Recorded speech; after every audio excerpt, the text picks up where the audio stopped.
ಆ ಸಂಗೀತ ಮಹಲ್ದೇನು ಪ್ರತಿಬಿಂಬ ಐತ್ಲ ಪೂರ್ತಿ ಈ ನೀರೊಳಗೆ ಕಾಣ್ತಿತ್ತ. ಇಲ್ಲೆಲ್ಲ ಆವಾಗಿನ ರಾಜರು ಎಲ್ಲ ಕೂರ್ತಾ ಇದ್ರು. ಇಲ್ಲೇ ಕಲಾವಿದರು ತಮ್ಮ ಕಲೆನ ಪ್ರದರ್ಶನ ಈ ಜಾಗದಾಗ ಮಾಡ್ತಿದ್ರು. ಬಟ್ ಈ ಸೈಡ್ ಇರುವಂಥ ಕಂಪ್ಲೀಟ್ ಪೋರ್ಷನ್ ಏನೈತಿ ಅದು ಕುಸಿದು ಕೆಳಗೆ ಬಿದ್ದದ. ಬಂದು ಈ ಜಾಗದಾಗ ಕಂಬಗಳ ಮ್ಯಾಗ ಹೆಸರುಗಳನ್ನ ದಯವಿಟ್ಟು ಬರ್ಯಾಕೆ ಹೋಗ್ಬೇಡ್ರಿ. ಬಿಜಾಪುರದಾಗ ಇಲ್ಲಿ ನವರಸಪುರ ಉತ್ಸವ ಅಂತ ಈ ಜಾಗದಾಗ ಐತಿ. ಇದು ಈ ಸಂಗೀತ ಮಹಲ್ಕಿರುವಂಥ ಕೋಟೆಯ ಗೋಡೆ. ಆ್ಯಕ್ಚುಲಿ ನನ್ನ ದುರಾದೃಷ್ಟ ಏನಪ್ಪ ಅಂತಂದ್ರೆ ಇದು ಲಾಕ್ ಆಗೈತಿ. ವಿಡಿಯೋ ನೋಡ್ತಾ ಇರುವಂಥ ಪ್ರತಿ ಒಬ್ಬರಿಗೂ ಕೂಡ ನಮಸ್ಕಾರ. ಈಗಾಗಲೇ ಬಿಜಾಪುರದಲ್ಲಿರುವ ಹಲವಾರು ಐತಿಹಾಸಿಕ ಸ್ಥಳಗಳ ಬಗ್ಗೆ ಸಂಪೂರ್ಣವಾಗಿ ತೋರಿಸಿನಿ. ಇವತ್ತಿನ ವಿಡಿಯೋದಾಗ ನಾನು ನಿಮಗೆ ತೋರಿಸ್ತಾ ಇರುವಂಥ ಮತ್ತೊಂದು ಐತಿಹಾಸಿಕ ಸ್ಥಳ ಯಾವುದಪ್ಪ ಅಂತಂದ್ರೆ ಅದುವೇ ಸಂಗೀತ ನಾರಿ ಮಹಲ್. ಈ ಸ್ಥಳದ ಬಗ್ಗೆ ಇವತ್ತಿನ ಈ ವಿಡಿಯೋದಾಗ ಸಂಪೂರ್ಣವಾಗಿ ತಿಳಿಯಮು. ಈ ವಿಡಿಯೋ ನಿಮ್ಗೆ ಇಷ್ಟ ಆದ್ರೆ ಮಾತ್ರ ಲೈಕ್ ಮಾಡಿರಿ. ಹಾಗೆ ದಯವಿಟ್ಟು ಈ ವಿಡಿಯೋ ನಿಮ್ಗೆ ಹೆಂಗೆ ಅನ್ನಿಸ್ತಂತ ಕಮೆಂಟ್ ಮಾಡಿರಿ. ನಾನು ವಿಡಿಯೋ ನೋಡೋದೇ ಭಾಳದ್ರೆ 100-200 ಜನ ನೋಡ್ತೀರಿ. ಅವರು ನೀವು ಸ್ವಲ್ಪ ಜನ ಕಮೆಂಟ್ ಮಾಡಿದ್ರೆ ನೆಕ್ಸ್ಟ್ ನನಗೆ ಮತ್ತೊಂದು ವಿಡಿಯೋ ಇನ್ನೂ ಕ್ರಿಯೇಟಿವ್ ಆಗಿ ಮಾಡೋಕೆ ಒಂದು ರೀತಿ ಮೋಟಿವೇಶನ್ ಸಿಗ್ತದೆ. ದಯವಿಟ್ಟು ಕಮೆಂಟ್ ಮಾಡಿರಿ. ಬರ್ರಿ ಇವತ್ತಿನ ಈ ವಿಡಿಯೋನ ಶುರು ಮಾಡೋಮು.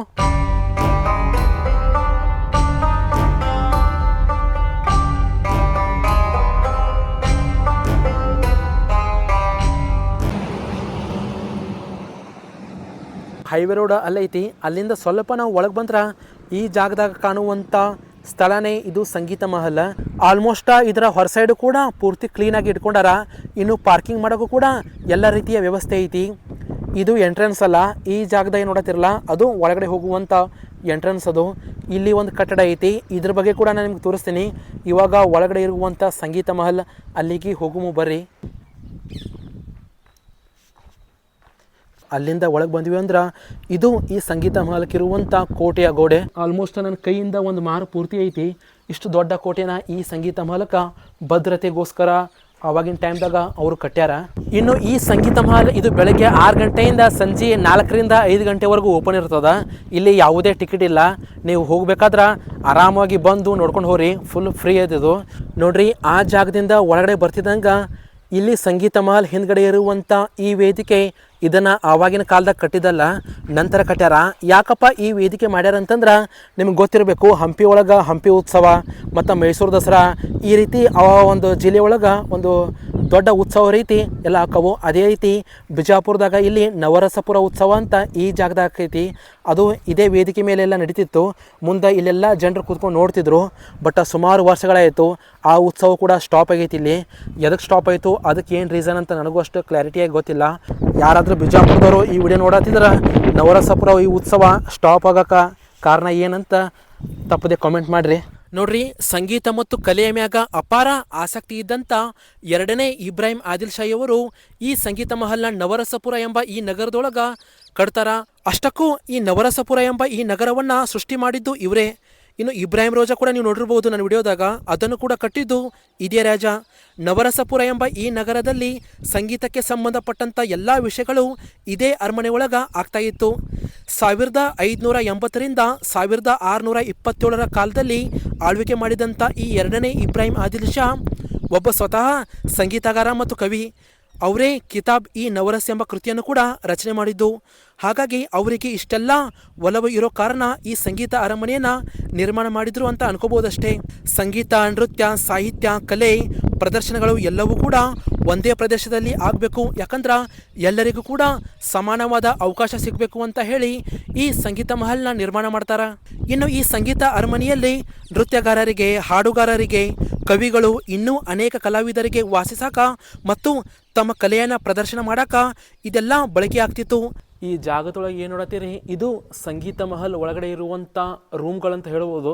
ಇನ್ನು ಪೂರ್ತಿ ಗೋಡೆ ಒಳಗೆ ಈ ರೀತಿ ಚಿಕ್ಕ ಚಿಕ್ಕ ಕಮಾನುಗಳನ್ನು ನಾವು ಈ ಜಾಗದಾಗ ನೋಡ್ಬೋದು.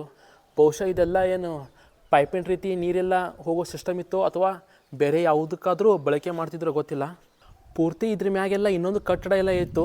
ಬಟ್ ಆಲ್ಮೋಸ್ಟ್ ಎಲ್ಲ ಹಾಳಾಗೈತಿ. ಹಾಳಾಗಿ ನಮ್ಗೆ ನೋಡೋಕೆ ಉಳಿದಿದ್ದೆ ಇಷ್ಟು. ಇದರ ಮುಂದೆ ಇನ್ನೊಂದು ಸ್ವಲ್ಪ ಭಾಗ ಐತಿ, ಅದನ್ನು ಕೂಡ ನಾನು ನಿಮ್ಗೆ ತೋರಿಸ್ತೀನಿ ಬರ್ರಿ.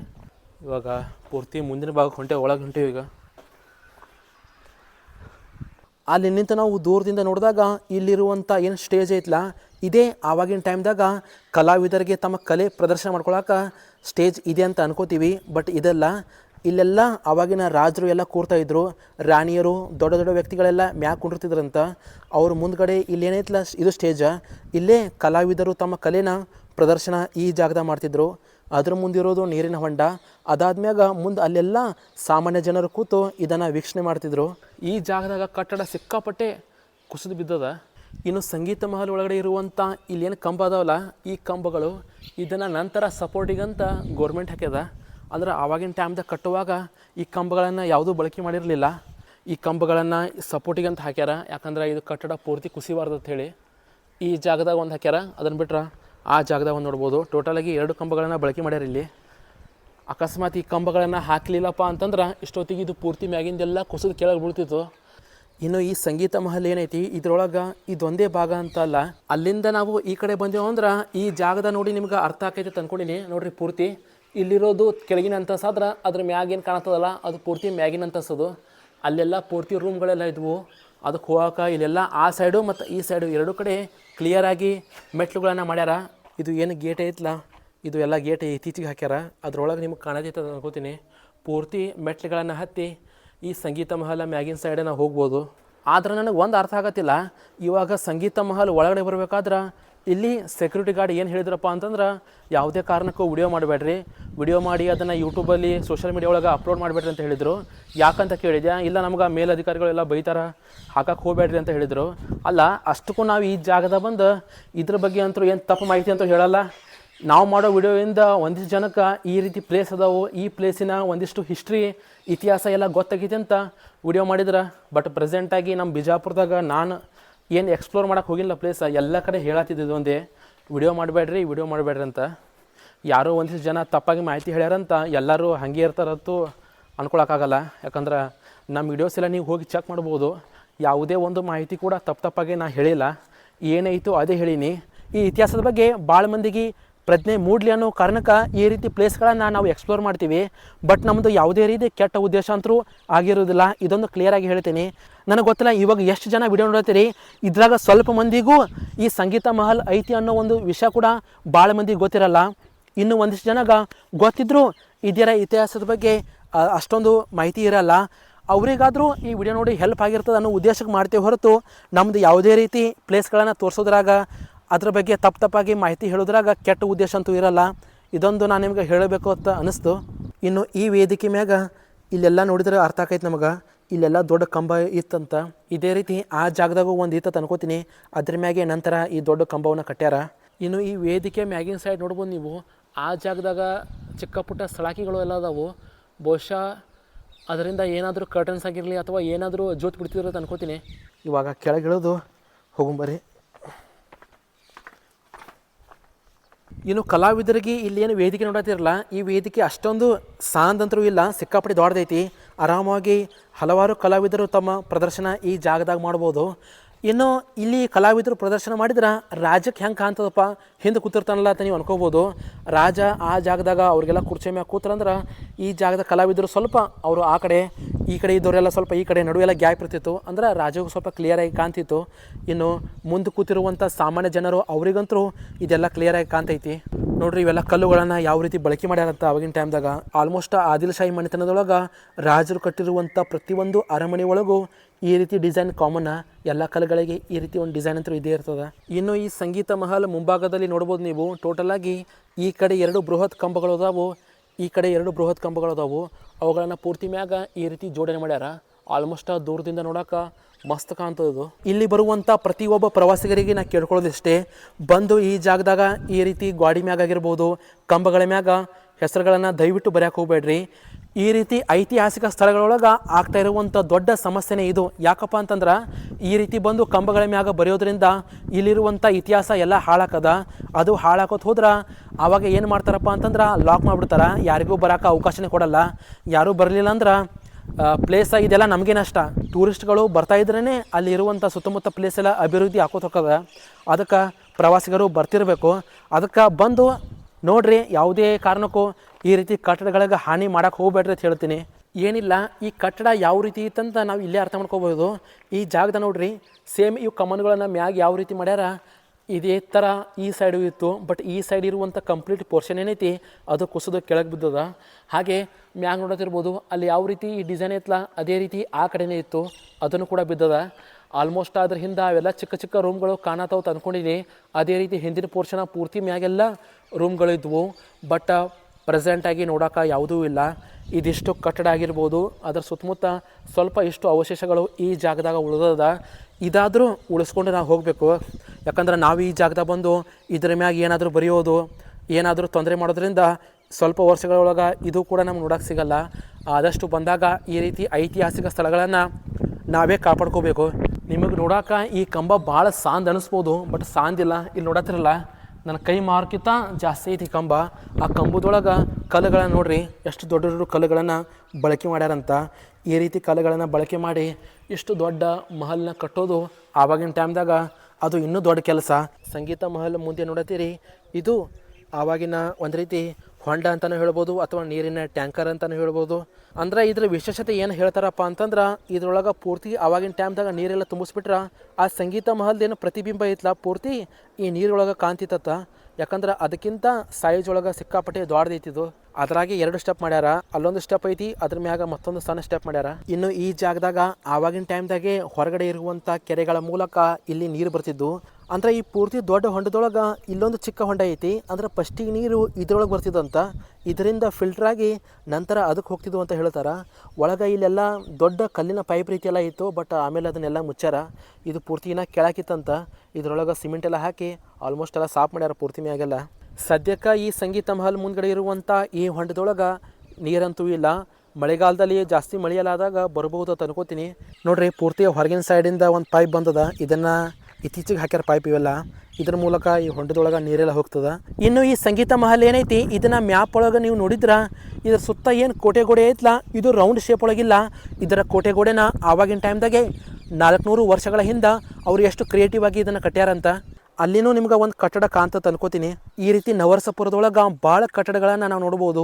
ಆದರೆ ಒಂದಿಷ್ಟು ಕಟ್ಟಡಗಳಿಗೆ ಯಾವುದೇ ರೀತಿ ದಾಖಲಾತಿನೇ ಇಲ್ಲ. ಅದನ್ನು ಯಾವುದ್ರ ಉದ್ದೇಶ ಸಲುವಾಗಿ ಕಟ್ಟಿದ್ರು, ಅದನ್ನು ಯಾವುದಕ್ಕೆ ಬಳಕೆ ಮಾಡ್ತಿದ್ರು ಅಂತ ಮಾಹಿತಿನೇ ಇಲ್ಲ. ಆದರೆ ಅದು ಕೂಡ ಪೂರ್ತಿ ಎಲ್ಲ ಬಿದ್ದದ. ಇನ್ನು ಈ ನವರಸಪುರದಲ್ಲಿ ಬರೀ ಸಂಗೀತ ಮತ್ತು ನಾರಿ ಮಹಲ್ ಅಷ್ಟೇ ಅಲ್ಲ, ಎಷ್ಟೋ ಹಲವಾರು ಕಟ್ಟಡಗಳು ಅರಮನೆಗಳು ಕೂಡ ಇದ್ವು. ಆದ್ರೆ 1624 ಅಹಮದನಗರದ ನಿಜಾಮ್ ಶಾಹಿ ಪಡೆಗಳು ಮಲಿಕ್ ಅಂಬರ್ ನೇತೃತ್ವದಲ್ಲಿ ಬಿಜಾಪುರದ ಮ್ಯಾಗ ದಾಳಿ ಮಾಡ್ತಾರೆ. ಆವಾಗಲೇ ಈ ನವರಸಪುರನ ಸಂಪೂರ್ಣವಾಗಿ ನಾಶ ಮಾಡಿರ್ಬೋದು ಅಂತ ಈ ರೀತಿ ಇತಿಹಾಸಕಾರರು ಹೇಳ್ತಾರೆ. ಯಾಕಂದ್ರೆ ಏನಾದರೂ ಈ ನವರಸಪುರದ ಮ್ಯಾಗ ದಾಳಿ ಮಾಡ್ಲಿಕ್ಕಂದ್ರೆ ಇವತ್ತನ ಹೇಳ್ತೀನಿ ಈ ಜಾಗದಾಗ ಸುಮಾರು ಇತಿಹಾಸದ ಅವಶೇಷಗಳಾಗಿರ್ಬೋದು, ಕಟ್ಟಡಗಳನ್ನು ನಾವು ಈ ಜಾಗದಾಗ ಇವಾಗ ನೋಡೋಕೆ ಸಿಗ್ತಿತ್ತು. ಆದ್ರೆ ದಾಳಿ ಮಾಡಿ ಆಲ್ಮೋಸ್ಟ್ ಎಲ್ಲ ನಾಶ ಮಾಡ್ಯಾರ. ಇನ್ನು ಇದ್ರ ಮ್ಯಾಗ ದಾಳಿ ಆದ್ಮ್ಯಾಗ ಯಾವ ರಾಜರು ಕೂಡ ಮತ್ತೆ ಇದರ ಅಭಿವೃದ್ಧಿ ಮಾಡಲೇ ಇಲ್ಲ. ಯಾಕಪ್ಪ ಅಂತಂದ್ರೆ ಈ 2ನೇ ಇಬ್ರಾಹಿಂ ಆದಿಲ್ ಶಾಹಿ ನಂತರ ಮತ್ತೆ ಬಂದಂಥ ರಾಜ ಮೊಹಮ್ಮದ್ ಆದಿಲ್ ಶಾಹಿ ಅಂತ ಅನ್ಕೋತೀನಿ. ಗೋಲ್ ಗುಂಬಜ್ ಕಟ್ಟಿದ್ದು ಅವರೇ. ಆದರೆ ಅವರು ಮತ್ತೆ ಈ ನವರಸಪುರನ ಅಭಿವೃದ್ಧಿ ಮಾಡಲೇ ಇಲ್ಲ. ಒಂದು ದೊಡ್ಡ ಸಂಗೀತ ಕಲಾ ನಗರವನ್ನು ಸೃಷ್ಟಿ ಮಾಡಬೇಕು ಅನ್ನುವ ಕನಸು ಅಭಿವೃದ್ಧಿಯಾಗುವ ಸಮಯದಾಗೆ ಇದು ಕುಸಿದು ಹೋಗ್ತದ. ಆದರೂ 2ನೇ ಇಬ್ರಾಹಿಂ ಆದಿಲ್ ಶಾಹಿಯ ಈ ಒಂದು ಒಳ್ಳೆಯ ಪ್ರಯತ್ನಕ್ಕೆ ಒಂದು ದೊಡ್ಡ ಸೆಲ್ಯೂಟ್ ಅಂತ ಹೇಳಲೇಬೇಕು. ಯಾಕಪ್ಪ ಇಬ್ರಾಹಿಂ ಆದಿಲ್ ಶಾಹಿ ಬಗ್ಗೆ ಈ ರೀತಿ ಮಾತು ಹೇಳತ್ತೀನಿ ಅಂತಂದ್ರೆ, ರಾಜರು ಅಂದ ತಕ್ಷಣ ಮತ್ತೊಂದು ರಾಜ್ಯದ ಮ್ಯಾಗ ಆಕ್ರಮಣ, ಯುದ್ಧ ಅನ್ನೋ ಆ ಕಾಲದೊಳಗೆ ಸಂಗೀತವನ್ನೇ ತನ್ನ ಜೀವನದ ಒಂದು ಭಾಗ ಅಂದ್ಕೊಂಡು ಹೊರಗಡೆ ಪ್ರದೇಶದಲ್ಲಿ ಇರುವಂಥ ಎಷ್ಟೋ ಕಲಾವಿದರನ್ನು ಅವರು ಈ ಜಾಗದ ಕರೆಸಿ ಅವರಿಗೆ ಆಶ್ರಯ ಕೊಟ್ಟು ಅವರ ಕಲೆನ ಜನರಿಗೆ ತೋರಿಸೋ ರೀತಿ ಒಂದು ಅವಕಾಶ ಕೊಡ್ತಿದ್ರಲ್ಲ, ಇದು ಒಂದು ಒಳ್ಳೆಯ ಕೆಲಸ ಅಂತಲೇ ಹೇಳ್ಬೋದು. ನನ್ನ ಪ್ರಕಾರ ಯಾವುದೇ ಒಂದು ಟೂರಿಸ್ಟ್ ಪ್ಲೇಸ ಫೇಮಸ್ ಆಗಬೇಕಪ್ಪ ಅಂತಂದ್ರೆ ಆ ಜಾಗದಾಗ ಬರುವಂಥ ಜನರು ಕೂಡ ಅದೇ ಎಕ್ಸ್ಪೆಕ್ಟ್ ಮಾಡ್ತಾರೆ, ಅಲ್ಲಿ ಹೋಗಿದ್ಕೂ ನೋಡೋಕೆ ಏನಾರ ಇರಬೇಕಪ್ಪ ಅಂಥೇಳಿ. ಅಂದ್ರೆ ಇಲ್ಲಿ ಐತಿ, ಬಟ್ ಮುಂದಿನ ಈ ಹೊಂಡದಾಗ ನೀರೆಲ್ಲ ಬಿಟ್ಟು ಇನ್ನೂ ಇದ್ರ ಸ್ವಲ್ಪ ಸುತ್ತಮುತ್ತ ಗಾರ್ಡನೆಲ್ಲ ನೀಟಾಗಿ ಮಾಡ್ಕೊಂಡ್ರೆ ಬರ್ತಾರೆ. ಯಾಕೆ ಬರಲ್ಲ, ಖಂಡಿತ ಬಂದೇ ಬರ್ತಾರೆ. ಸದ್ಯಕ್ಕೆ ಇಲ್ಲಿ ಬೆಳಗ್ಗೆ ವ್ಯಾಯಾಮ ಮಾಡೋಕೆ ಜನರು ಅಷ್ಟು ಬರ್ತಾರೆ. ಅದನ್ನ ಬಿಟ್ಟರೆ ನನ್ನ ಪ್ರಕಾರ ಭಾಳ ಕಮ್ಮಿ ಜನ ಇಲ್ಲೆಲ್ಲ ಬರೋದು. ನಿಮ್ಗೆ ಒಂದು ಡೌಟ್ ಇರ್ಬೋದು, ಯಾಕಪ್ಪ ಈ ಸ್ಥಳಕ್ಕೆ ಸಂಗೀತ ನಾರಿ ಮಹಲ್ ಅಂತ ಕರೀತಾರಂದ್ರೆ, ಈ ಜಾಗದಾಗ ಏನು ನೋಡತ್ತೀರಿ, ಇಷ್ಟೊತ್ತು ನಿಮಗೆ ಸಂಗೀತ ಮಹಲ್ ಬಗ್ಗೆ ಎಲ್ಲ ಸಂಪೂರ್ಣ ಮಾಹಿತಿ ತೋರಿಸಿದ್ಯಾ. ಅಲ್ಲಿಂದ ವಾಪಸ್ ನಿಮಗೆ ಒಳಗೆ ಹೋಗ್ಬೇಕಾದ್ರೇ ಈ ಜಾಗದಲ್ಲಿ ಕಾಣುವಂಥ ಈ ಒಂದು ಏನು ಕಟ್ಟಡ ಐತಿ ಇದಕ್ಕೆ ನಾರಿ ಮಹಲ್ ಅಂತ ಕರೀತಾರೆ. ಅಂದರೆ ಸಂಗೀತ ಮಹಲ್ನ ಏನು ಭದ್ರತೆ ಕೋಟೆ ಐತಿ, ಕೋಟೆಯ ಹೊರಭಾಗದಾಗ ಈ ನಾರಿ ಮಹಲ್ನ ಕಟ್ಟ್ಯಾರ ಆವಾಗಿನ ಟೈಮ್ದಾಗ. ಆ್ಯಕ್ಚುಲಿ ನನ್ನ ದುರಾದೃಷ್ಟ ಏನಪ್ಪ ಅಂತಂದ್ರೆ ಇದು ಲಾಕ್ ಆಗೈತಿ. ಅಂದ್ರೆ ಸುಮಾರು ವರ್ಷಗಳಿಂದ ಇದನ್ನು ಲಾಕೇ ಮಾಡ್ಯಾರ. ಯಾಕಪ್ಪ ಇದನ್ನು ಲಾಕ್ ಮಾಡ್ಯಾರ ಅಂತಂದ್ರೆ ಇದ್ರ ಒಳಗಡೆ ಇರುವಂಥ ಏನು ಕಲ್ಲಾಗಿರ್ಬೋದು, ಕಟ್ಟಡ ಯಾವುದೂ ಅಷ್ಟು ಬಲಿಷ್ಠವಾಗಿ ಇಲ್ಲ, ಎಲ್ಲ ಬೀಳೋ ಸಾಧ್ಯತೆ ಒಳಗೆ ಐತಿ. ಹಾಗಾಗಿ ಇದ್ರೊಳಗೆ ಪ್ರವಾಸಿಗರು ಹೋಗೋದು ಅಷ್ಟು ಸುರಕ್ಷಿತವಲ್ಲಂತ ಇದನ್ನು ಬಂದ್ ಮಾಡ್ಯಾರ. ಪ್ರವಾಸಿಗರು ಎಲ್ಲರೂ ಇದೇ ಜಾಗದಾಗ ನಿಂತ್ಕೊಂಡು ಇದನ್ನು ನೋಡೋದಷ್ಟೇ. ನಿಮ್ಗೆ ಒಳಗೆ ಆ ಜಾಗದ ನೋಡಿದ್ರೆ ಕ್ಲಿಯರಾಗಿ ಅರ್ಥ ಆಕೈತಿ. ಸೇಮ್ ಸಂಗೀತ ಮಹಲ್ ಒಳಗೆ ಹೇಗೆ ವೇದಿಕೆ ಐತಿ ಅದೇ ರೀತಿ ಈ ನಾರಿ ಮಹಲ್ ಒಳಗೂ ಆ ಜಾಗದ ನೀವು ವೇದಿಕೆಯನ್ನು ನೋಡ್ಬೋದು. ಅದೇ ವೇದಿಕೆ ಮ್ಯಾಗ ಇಲ್ಲಿ ಮಹಿಳಾ ಕಲಾವಿದರು ಎಲ್ಲ ತಮ್ಮ ಪ್ರದರ್ಶನವನ್ನು ತೋರಿಸ್ತಾ ಇದ್ರು. ಆದರೆ ಸ್ಪಷ್ಟವಾಗಿ ಈ ಕಟ್ಟಡವನ್ನು ಯಾರು ಬಳಕೆ ಮಾಡ್ತಿದ್ರಂತ ಉಲ್ಲೇಖ ಇಲ್ಲ. ಆದರೆ ಇದು ನಾರಿ ಮಹಲ್. ನಾರಿ ಅಂದ್ರೆ ಮಹಿಳೆಯರು ಅಂತ ಗೊತ್ತು ನಿಮಗೆ. ಹಾಗಾಗಿ ಇದು ಮಹಿಳೆಯರಿಗೋಸ್ಕರನೇ ಕಟ್ಟಿರುವಂಥ ಕಟ್ಟಡ ಅಂತ ಈ ರೀತಿ ಜನರು ಮಾತಾಡೋದು. ಇತಿಹಾಸಕಾರರು ಈ ರೀತಿ ಹೇಳ್ತಾರೆ. ವೇದಿಕೆ ಮುಂಭಾಗದಲ್ಲಿ ಸಂಗೀತ ಮಹಲ್ ಮುಂದೆ ಇರುವಂಥ ಹೊಂಡದ ರೀತಿಯೇ ಈ ಜಾಗದಾಗ ಮುಂದೆ ಒಂದು ಚಿಕ್ಕ ಹೊಂಡ ಮಾಡ್ಯಾರ. ಬಟ್ ಅದು ಸ್ವಲ್ಪ ಸಾಂದ್ ಐತಿ. ಬಟ್ ಇದ್ರ ಸುತ್ತಮುತ್ತ ಇರುವಂಥ ಕೋಟೆ ಆಗಿರಲಿ ಅಥವಾ ಒಳಗಡೆ ಇರುವಂಥ ಕಟ್ಟಡ ಎಲ್ಲವೂ ಸಿಕ್ಕಾಪಟ್ಟೆ ಬಲಿಷ್ಠವಾಗಿ ಕಟ್ಟ್ಯಾರ ಆವಾಗಿನ ಟೈಮ್ದಾಗ. ಆದರೆ ಇವಾಗ ಸದ್ಯಕ್ಕೆ ಅದು ಪೂರ್ತಿ ಕುಸಿದು ಇವಾಗ ಸ್ವಲ್ಪ ಸ್ವಲ್ಪ ಅವಶೇಷಗಳನ್ನು ನಾವು ಈ ಜಾಗದಾಗ ನೋಡ್ಬೋದು. ಐ ಹೋಪ್ ನಿಮಗೆ ಇವತ್ತು ನಾನು ಸಂಗೀತ ಮಹಲ್ ಮತ್ತು ನಾರಿ ಮಹಲ್ ಬಗ್ಗೆ ತೋರಿಸಿರುವಂಥ ಈ ವಿಡಿಯೋ ನಿಮಗೆ ಇಷ್ಟ ಆಗೈತಿಯಪ್ಪ ಅಂತ ಅನ್ಕೋತೀನಿ. ಇವಾಗ ಈ ಜಾಗದಿಂದ ಬಿಜಾಪುರ ಒಳಗಿರುವಂಥ ಮತ್ತೊಂದು ಐತಿಹಾಸಿಕ ಸ್ಥಳ, ಅದುವೇ ಬೇಸಿಗೆ ಅರಮನೆ, ಆ ಪ್ಲೇಸಿಗೆ ಹೊಂಟೀನಿ. ಬಟ್ ಅದು ಮಾಹಿತಿ ಇನ್ನೊಂದು ವಿಡಿಯೋದಾಗ ಬರ್ತದೆ. ಅದನ್ನು ಕೂಡ ಅಪ್ಲೋಡ್ ಆಗಿದ್ದರೆ ನನ್ನ ಚಾನಲ್ ಚೆಕ್ ಮಾಡಿರಿ. ಆ ವಿಡಿಯೋನು ಕೂಡ ಮಿಸ್ ಮಾಡದೆ ನೋಡಿರಿ. ಇವಾಗ ಈ ವಿಡಿಯೋ ಮಾಹಿತಿ ಇಷ್ಟೇ. ವಿಡಿಯೋ ಇಷ್ಟ ಆಗಿದ್ರೆ ಲೈಕ್ ಮಾಡಿರಿ. ಹಾಗೆ ಮತ್ತೊಂದು ವಿಡಿಯೋದಾಗ ನಾನು ನಿಮಗೆ ಸಿಗ್ತೀನಿ. ಎಲ್ಲರಿಗೂ ಬಾಯ್.